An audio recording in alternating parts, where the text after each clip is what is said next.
Welcome back to The Explainer. Okay, today we are diving deep, and I mean deep, into a saga that spans millennia. It's all about ambition, survival, and a whole lot of fire. This is the story of Vikar, and how his civilization beat extinction, only to become extinction's most terrifying new weapon. So here's the big question, right? How do you build an empire that can actually survive, well, everything? An actual extinction event is a huge thought. And for this civilization of reptilian hunters, the answer, believe it or not, didn't start with some grand plan. Nope. It all started with just one guy, a single hunter in a super brutal prehistoric world. And this is him. This is Vikar. Now, you gotta understand, in his world, it was all about the tribe, the pack.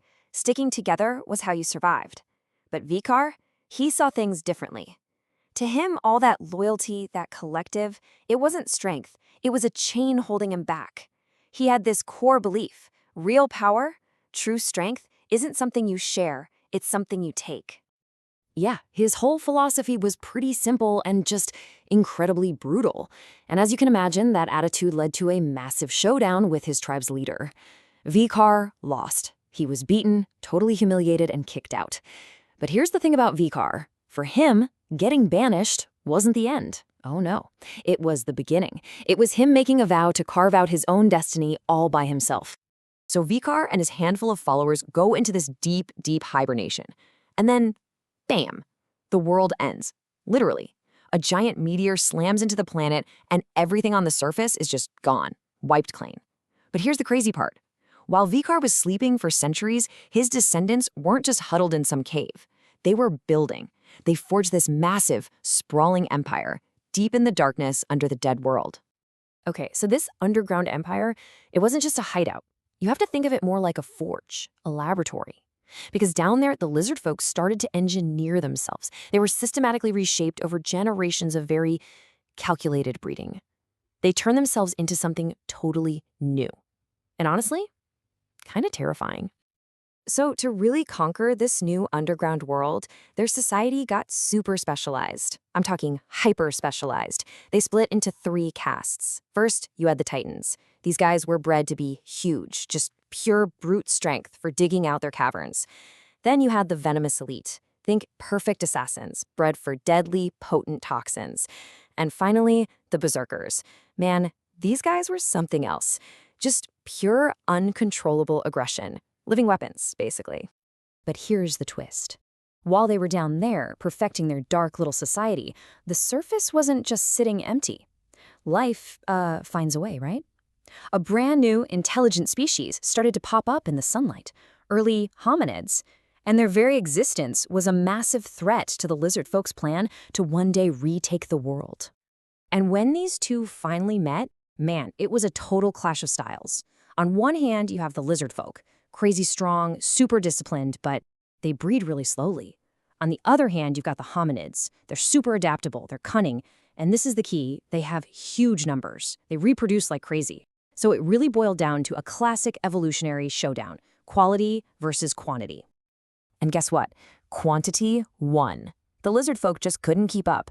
After getting beaten in battles on the surface, they were forced back underground. And that constant pressure from the hominids up top, plus all those centuries of isolation down below, it started to break their society. Deep, dangerous cracks started appearing in that rigid caste system they built. Yeah, that perfectly engineered society that was their greatest strength, it started to completely fall apart. The Titans were basically just laborers, got sick of it, and started rebelling. The venomous elite, well, everyone was scared of them, so they just withdrew and isolated themselves. And the berserkers? They got so uncontrollably aggressive that they became a bigger threat to their own people than to anyone else. So, with their entire civilization on the brink of just imploding, the council makes a Hail Mary pass, a super desperate last-ditch effort. They decide to perform the old, ancient rituals to wake up their legendary founder, their god king, Vikar, from his 1,000-year nap. But if they were expecting some wise, benevolent savior, they were dead wrong. Vikar didn't come back with comforting words or a plan for salvation. He came back with a cold, simple command: unite or I will destroy you myself. He saw their internal squabbling as a disgusting weakness, something to be cut out. So he immediately put a new, ruthless leader in charge to enforce his will with nothing but fear and discipline.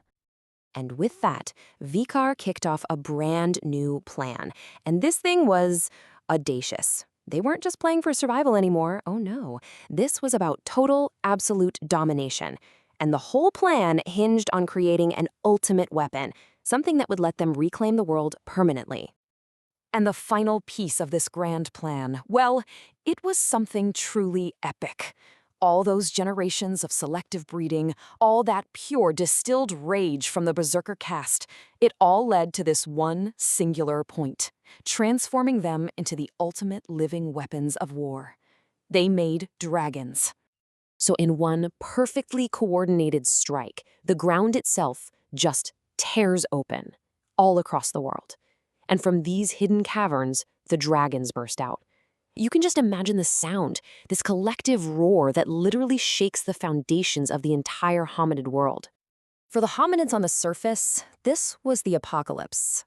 They could only stand there and watch in pure terror as all their old myths, their legends of fiery serpents from the underworld, all of it became real, a horrifying, world-ending reality. The sky itself it looked like it was on fire. And the destruction was total. I mean, absolute. All those kingdoms, those castles, everything the hominids had spent generations building from the ground up, it was all turned to ash, obliterated, wiped off the map in just a few hours. So, they did it. Through all that fire and all that fury, the lizard folk took their world back. They won. But now they're standing in the ashes of the old world, and a whole new question comes up. It's one thing to win the war, but what about the peace? Can they actually rule what they've conquered?